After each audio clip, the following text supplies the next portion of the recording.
Hello everyone and welcome back to UGC NET mentor. I hope you all are doing well. Guys, अगर आप लोग upcoming session की preparation कर रहे हो यूजीसी नेट जेआरएफ के लिए तो इस ऐप को आप इंस्टॉल कर सकते हैं। Completely exam targeted based crash course start कर दिए गए हैं।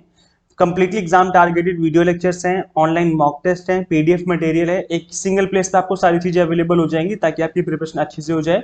कंटेंट कंप्लीट बाइलिंगुअल है, इंग्लिश मीडियम हिंदी मीडियम दोनों ही कि बच्चे जो हैं इस ऐप को इंस्टॉल कर सकते हैं। इस ऐप का लिंक मैं आपको इस वीडियो के डिस्क्रिप्शन बॉक्स और कमेंट बॉक्स में दे दूंगा। इस ऐप के इस ऐप पे जाने के बाद आपको होम पेज पे ही डेमो लेक्चर्स भी मिल जाएंगे। आप पहले डेमो लेक्चर जरूर अटेंड कर लें, उसके बाद आप इस ऐप पे कंटिन्यू कर सकते हैं। गाइस, एक बहुत अच्छी न्यूज आई है आप लोगों के लिए कि यहाँ पर सिर्फ पीएचडी ही नहीं बल्कि नेट भी अगर आपने क्वालिफाई नहीं किया है तब भी आप टीचिंग फील्ड में जा सकते हो। कॉलेज आई मीन यूनिवर्सिटी में टीचिंग कर सकते हो। तो गाइज ये एक बहुत अच्छी न्यूज है आप लोगों के लिए। अब ये गाइज कंप्लीट न्यूज क्या, पहले सुन लो समझ लो, क्योंकि जो मैंने कल वीडियो बनाई थी उसमें मैंने बताया था कि विदाउट पीएचडी भी कर सकते हैं टीचिंग, लेकिन विदाउट नेट भी कर सकते हैं। अब ये कंप्लीट न्यूज क्या है सुन लो पूरी बात, ताकि आपको अच्छे समझ में आ जाएगी ये एक्चुअली में है क्या। ये बोला जा रहा है अध्यापन में लेटरल एंट्री यूजीसी कर रही है पीएचडी नेट की योग्यता के बिना एक्सपर्ट को लाने की तैयारी। अब गाइस यहाँ पर लेटरल एंट्री क्या होती है पहले इसको समझ लो, तभी आपको समझ में आएगा कि यहाँ पर ये जो टीचिंग पोस्ट है वो किस तरीके की होंगी और यहाँ पर किस तरीके से यहाँ पर एंट्री करवाई जाएगी टीचिंग फील्ड में। तो गाइज यूपीएससी में अगर हम बात करें यूपीएससी की, तो यूपीएससी में बहुत टाइम से लेटरल एंट्री होती है। मतलब विदाउट विदाउट प्री और मेंस एग्जाम दिए आप यूपीएससी का जो एग्जाम होता है उन एग्जाम को दिए बिना भी आप आईएएस ऑफिसर बन सकते हैं और एडमिनिस्ट्रेशन डिपार्टमेंट में काम कर सकते हैं। अब गाइज ये चीज आपको आई थिंक शायद पता हो शायद ना पता हो, लेकिन ये बहुत एक ऐसी न्यूज है जो कि आप लोगों को नहीं पता होगा, काफी बच्चों को, जहां पर यूपीएससी में चीज पहले से हो रही है। अब वही चीज आपको कॉलेज या फिर यूनिवर्सिटी लेवल पे देखने को मिलेगी टीचिंग फील्ड में। अब ये गाइज होता है क्या, मैं आपको बता दूं, जिस एरिया में सपोज करो अगर आप आईटी फील्ड के एक्सपर्ट हैं या फिर आप सपोज करो फॉर एग्जांपल अगर आप कोई दूसरी इंजीनियरिंग सपोज करो इंजीनियरिंग फील्ड के आप एक्सपर्ट हैं, आप बहुत टाइम से काम कर रहे हैं इंडस्ट्री में, तो आपको बहुत ज्यादा एक्सपीरियंस हो चुका है। तो ऐसे में लेटरल एंट्री में यूपीएससी में क्या होता है कि इन लोगों को जो ऑलरेडी एक्सपर्ट है जिनको एक्सपीरियंस है उनको सिर्फ और सिर्फ इंटरव्यू के बेस पर आपको यहाँ पर ऑफिसर बना दिया जाता है। अब यहाँ पर गाइज ये जो यहाँ पर ये आईटी एंड इंजीनियरिंग जो फील्ड के लोग होते हैं ये लोग क्या करते हैं गाइज कि ये लोग इन्हें अपने एरिया का एक्सपर्ट होना जरूरी होता है और प्लस सेकंड थिंग कि ये लोग इंटरव्यू में अच्छा परफॉर्म करेंगे तभी इनकी जो है नियुक्ति की जाती है, मतलब इनका रिक्रूटमेंट होता है यूपीएससी के थ्रू। अब गाइस अगर हम बात करें लेटरल एंट्री की, तो अगर मैंने गूगल किया तो यहाँ पे पता चल रहा है कि यूपीएससी के 3 चरण होते हैं परीक्षा में पास करने के लिए। तो वो आपको पता होगा, प्री होता है, फिर मेंस होता है, फिर इंटरव्यू होता है। तो लेटरल एंट्री के जरिए निजी क्षेत्र जो प्राइवेट क्षेत्र में काम कर रहे हैं और जो विशेषज्ञ हैं वो सीधे ज्वाइंट सेक्रेटरी या डायरेक्टर के पद पर नियुक्ति मिलती उन लोगों को केवल और केवल इंटरव्यू के जरिए। केवल इंटरव्यू देना होगा और इसी बेस पे उनकी जो नियुक्ति है वो करा दी जाती है। तो ये ऑलरेडी जो है यूपीएससी में चल रहा है। अब यहाँ पर हमें ये जो चीजें हैं ये विश्वविद्यालय में देखने को मिलेंगी। तो इस न्यूज को काफी और डिटेल में समझ लेते हैं कि टीचिंग फील्ड में किस तरीके से काम करने वाली चीजें।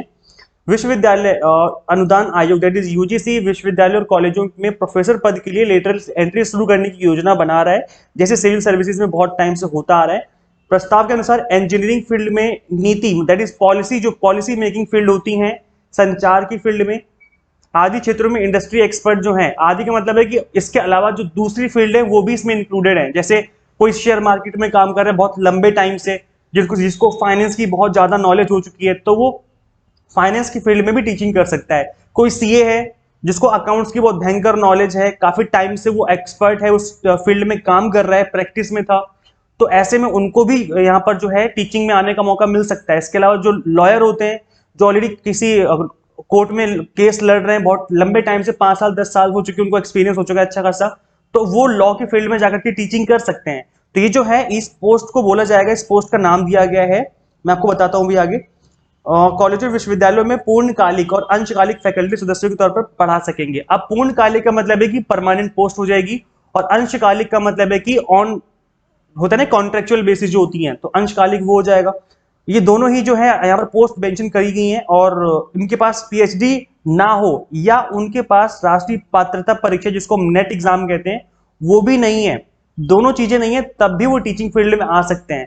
तो वो क्या किस तरीके से आएंगे, इस पोस्ट का नाम रखा गया है प्रोफेसर ऑफ प्रैक्टिस, मतलब जो ऑलरेडी प्रैक्टिस में थे, कहीं ना कहीं ऑलरेडी काम कर रहे थे, कहीं ना कहीं वर्किंग थे, उनके पास अच्छा खासा एक्सपीरियंस है, तो उनके लिए ये जो पोस्ट है वो क्रिएट की जाएंगी। अब देखो सुनना ध्यान से, अगर एक यूनिवर्सिटी में सपोज करो 10 पोस्ट हैं, 10 पोस्ट जो है रेगुलर बेसिस पे निकाली जाती, जैसे कि आपका पीएचडी चाहिए, उसमें नेट का सर्टिफिकेट चाहिए, वो पोस्ट अभी भी कंटिन्यू रहेंगी। आप अगर नेट एग्जाम क्वालिफाई करते हो, पीएचडी क्वालिफाई करते हो, तब आप यहाँ पर रिक्रूटमेंट के लिए अप्लाई कर सकते हो। लेकिन ये जो है प्रोफेसर ऑफ प्रैक्टिस, इनकी अलग से पोस्ट क्रिएट की जाएंगे, सपोज करो प्लस 2 पोस्ट अलग से क्रिएट कर दी जाती हैं। तो ये सेम वैसे ही जैसे स्पोर्ट्स कोटा होता है ना, स्पोर्ट्स कोटा होता है कि अलग अलग से कोटे में इनकी वैकेंसी आती है, या फिर सपोज करो कोई अलग से हम कह सकते हैं जैसे कि कोई हैंडीकैप वगैरह पर्सन होता है, पीडब्ल्यूडी कैटेगरी का पर्सन विद डिसेबिलिटी, तो उनका अलग से कोटा बना दिया जाता है। तो इस तरीके से इनकी पोस्ट जो है वो अलग ही रहेंगी आपकी जो रेगुलर पोस्ट होती है उनसे। और इस पोस्ट का नाम जो है पहले बता दिया गया, इट्स प्रोफेसर ऑफ प्रैक्टिस के नाम से इनको जाना जाएगा। और इसके ऊपर जो मीटिंग हुई है और विश्वविद्यालयों के वाइस चांसलरों के साथ हुई, इस बैठक में विचार किया जा रहा है। जो यहाँ पर ये रिक्रूटमेंट है वो नई शिक्षा नीति 2020 में शुरू में शिक्षण संस्थानों और उद्योग के बीच बेहतर सहयोग की बात की गई थी। आपको पता होगा, मैंने बताया था आपको पहले भी, जब मैंने एनईपी 2020 एक्सप्लेन किया था, तब मैंने आपको बताया था कि जो टीचिंग फील्ड है, जो यूनिवर्सिटी है, प्लस जो हमारा उद्योग है, उद्योग का मतलब है जो इंडस्ट्री है, उनको आपस में मर्ज करने की, मतलब उनका जो नॉलेज शेयरिंग है वो आपस में रखने की बात की गई है। जैसे इंडस्ट्री में क्या चल रहा है, तो वहां पर इंडस्ट्री की जो बातें, जो प्रैक्टिकल नॉलेज है, वो यहाँ पर यूनिवर्सिटी में आकर चीजें एक्सप्लेन कर सकते हैं वो लोग। तो इससे क्या होगा, स्टूडेंट्स का फायदा होगा, कहीं ना कहीं रिसर्च में फायदा होगा। और जब स्टूडेंट्स कॉलेज या फिर यूनिवर्सिटी से पास आउट होकर के जॉब के लिए जाएंगे तो उनको उतना ज्यादा प्रॉब्लम फेस नहीं करनी पड़ेगी, बिकॉज उन्हें कहीं ना कहीं नॉलेज होगी कि किस तरीके से जो है इंडस्ट्री में काम किया जाता है, कैसे काम चलता है यहाँ पर, क्योंकि उन्होंने कहीं ना कहीं चीजों को सीख लिया है। जो इंडस्ट्री एक्सपर्ट है वो यहाँ पर आकर के उनको पढ़ा रहे हैं या अपनी नॉलेज शेयर कर रहे हैं, तो एक बहुत अच्छी बात है।